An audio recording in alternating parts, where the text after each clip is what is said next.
Thank you. Welcome, everyone.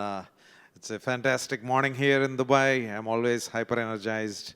And we're going to talk about one of my favorite topics, hyper-personalization.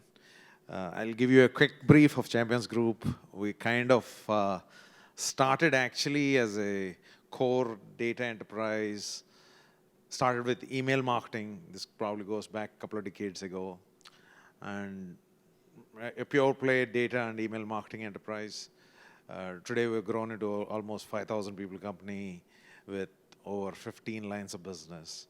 And if there is a data guard or email guard out here, I'll fall flat on their feet because I know where we have made all this wealth from. And I would love to share some of those success stories. But one of the most important ones that I want to talk about is hyper-personalization. I kind of live and breathe hyper-personalization. We started this journey very early. When email evolved, I think it was 2000, .com bust was over, email marketing was just getting started. And it was a beautiful way to just personalize dear first name. Bingo, you used to have response rates go through the roof. This was 2001, I think Constant Contact wasn't even there at the time. So we were slightly ahead of the race from that perspective, but the thought process there was you build a lot of accurate data, send personalized messages, dear first name, and maybe personalized by company name, and it would be magical. We were experiencing triple-digit percentage growth year after year after year. Then came the next evolution, which is the need for hyper-personalization. I actually wrote a book, it goes back a decade ago. It's called The New Frontiers of Marketing. Why I call this the new frontiers of hyper-personalized marketing is we've come to that day and age where we're getting inundated with messages. All of us get thousands of messages every day, and all of them are trying to get our attention. So what is hyper-personalization? It has to be contextual, it has to be timely, and it has to be location-centric. All these facets can help your hyper-personalized pitch succeed. I'll kind of talk about why we got really supercharged into this thanks to the pandemic. Last March 2020, when offices got shut down. Now we had all our staff working from their homes. We obviously had to connect with the customers better. Heck, we had to connect with our own employees better. There was a need for hyper-personalization as well. And CMOs all in this room know that you had to pivot immediately and reduce your budgets while still continue to perform. So hyper-personalization helped us connect. We, till then, predominantly were a phenomenal data enterprise with, you can slice and dice the way you want. That itself was one significant capability. But then you're able to personalize by email. That itself was, okay, now the new age social channels of connecting has started.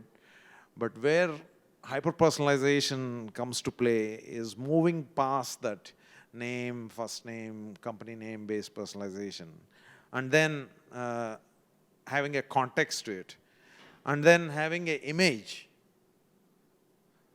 Can I see a quick show of hands? How many love your name? Yeah?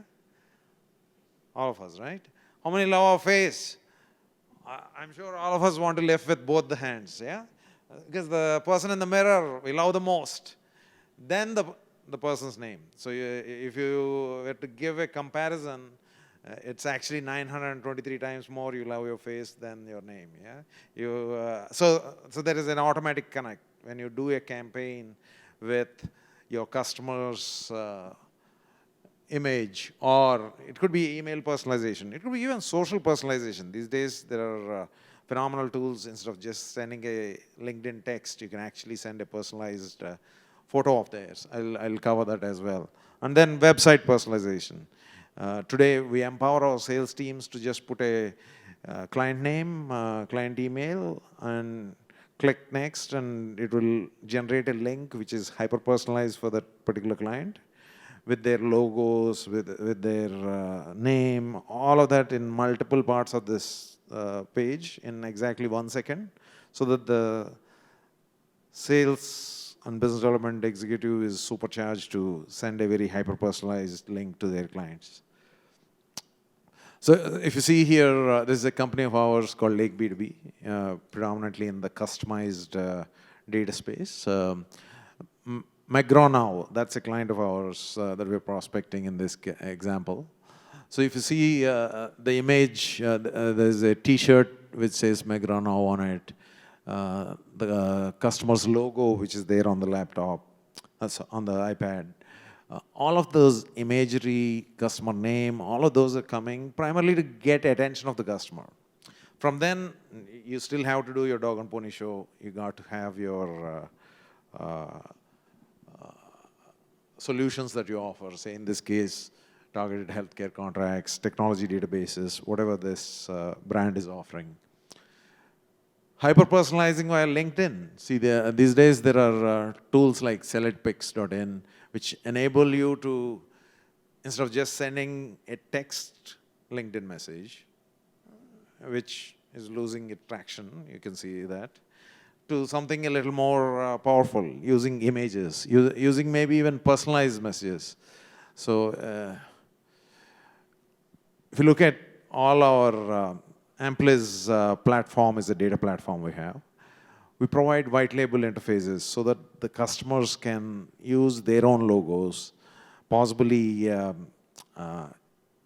it's not just white label where they're selling to their clients. Even for their own use cases, we enable hyper-personalized login pages.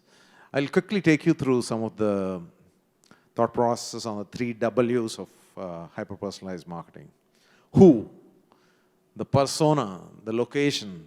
As you're walking through an airport or any of these locations these days, we're working on some client projects where not only recognizing the face based on their age, appropriate messaging based on their gender, male, female, appropriate video display. All of these are possible today. And what to personalize. It can be video, it can be the copy, it can be the text, and where. Obviously, online ads, no-brainer. It's already happening. It's going to happen in a much bigger way. Obviously, the website example I gave you, where you can literally make sure everyone who's coming to your website is having a super hyper-personalized experience. Email has been happening for a while. Now it is moving to images, moving to video, personalization. I'll quickly cover a case study of a successful campaign. It's a company called Stitch Fix.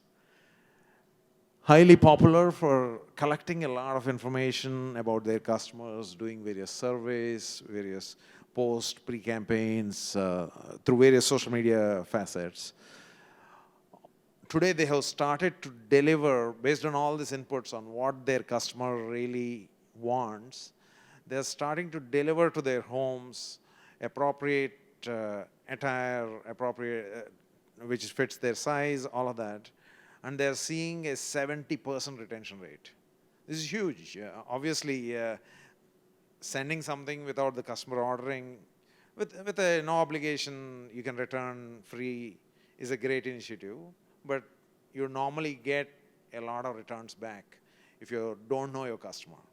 This is exactly where hyper-personalization using data makes sense. If you can actually look through their website, good copy, excellent video, it offers a unique user experience. You need to do all of these. Another quick example is a company called Naked Wine. Another phenomenal story of analyzing what the customer has ordered over the years, then starting to personalize the messages. They sometimes send messages out, life's too short to drink the wrong wine. Here's your next order of, next bottle of wine waiting for you, buy now. And they show their most preferred wine bottles. Digital, online, email aside, new ways, right? Direct personalization. So it's no longer, see, when you're sending a message like that, even via email, if it has my name on it, great. If it has my image on it, even better.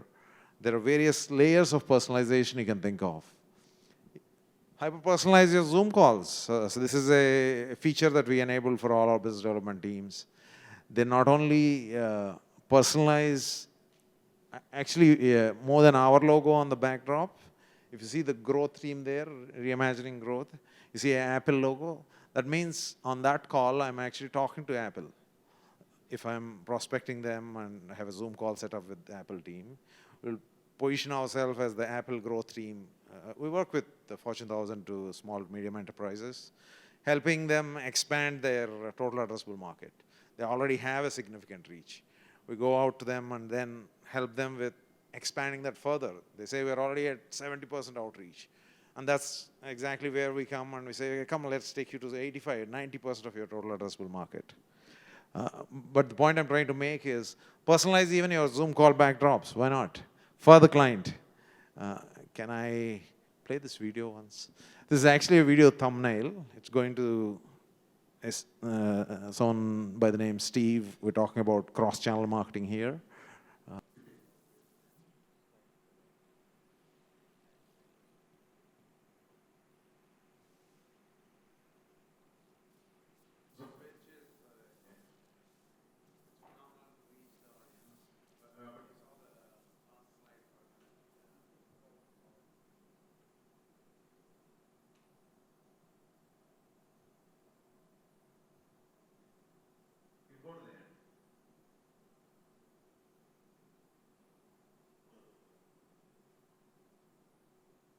We're come to a day and age where the video can be personalized, not just with the thumbnails, but soon we're rolling out a program next month where some of the words in the total video will be appropriate name points of that particular receiver will be added.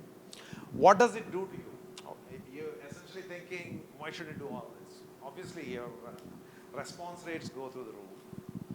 Is it because the receiver thinks it's not salesy? Maybe, maybe not. It doesn't matter, but they know you care. You put in some significant effort to personalize that message for them. So that itself means they're going to pay more attention to the message. It doesn't necessarily mean they're going to buy from you tomorrow, but your conversion rates go through the roof. We're seeing almost 325% improvement in conversion rates. So it makes a lot of sense to move on those lines. Chatbots, hyper-personalized videos.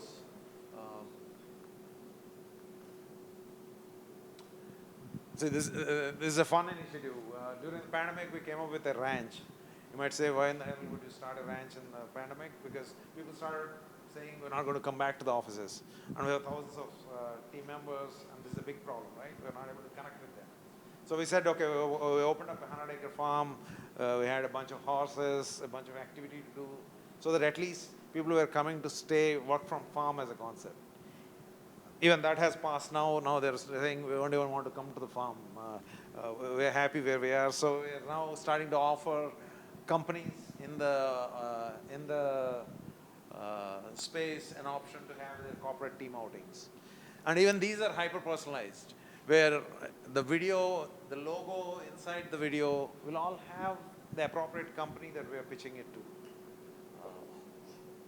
Hyper-personalized. For example, I told you we have evolved from data and digital marketing into multiple lines of business. For instance, Infratech is one line of business we're involved into. But we haven't forgotten our grassroots. When I say that, see, today we're doing 100 projects. 100 projects like Damak Lagoons in various parts of the world and in India in particular. Who are the prospects? I'm not saying everyone at large. For 100 lagoons, all these billionaire developers are the prospects. If Damak would come to us for this technology called Crystal Lagoons, or MR will come to us. So you have to woo the CEO of a MR or a CEO of Damak, kind of on similar lines, in India or other countries to come consider your technology. How would you do that? You have to hyper-personalize video invites. See, eventually the developer will not buy unless they come here and see an existing logo. And to capture the time of this billionaire is not easy. You obviously need to hyper-personalize these invites. For example, there was I don't know how many of you made it to the summit. There was a 1 billion follower summit in Atlantis last week, this weekend. Any of you made it? Yeah? So, phenomenal summit, a lot of young energy. But we have to connect with these serious guys who have 60 million followers, 30 million followers, and we have a yacht club as well. So our yacht team said, come on, let's do this. We'll invite these followers. We had to do this online, personalized, as well as offline. We were there at the summit, so we could hand over a personalized invite. Actually, a couple of them took a pic of that and posted on their Insta post. See the huge reach. It costed us pittance. Just personalization we picked almost the 50 top speakers there who had at least 10 million followers and above. I think 3 or 4 of them actually posted on their Insta posts. And that got us tens of millions of reach. All I'm trying to hint at is these are some guerrilla marketing techniques you can also use. Hyper-personalization it makes them feel good. You might think it's guerrilla marketing, but it's actually making the customer feel good because who is in focus? The customer. Whose face is on there? It's their face. Who doesn't love their face? I haven't found anyone yet. Yeah? So I guess I'll quickly wrap up with the thought that it is time to hyper-personalize and conquer the world. I wish you the very best. Some of our teams are around. We definitely would love to connect with each of you during the day and figure how we can help jumpstart your supercharged growth journey. When we align with an organization, our goal is to try and ensure that we can deliver some serious double-digit percentage growth, if not more. I definitely look forward to catching up with you all the rest of the day. Thank you.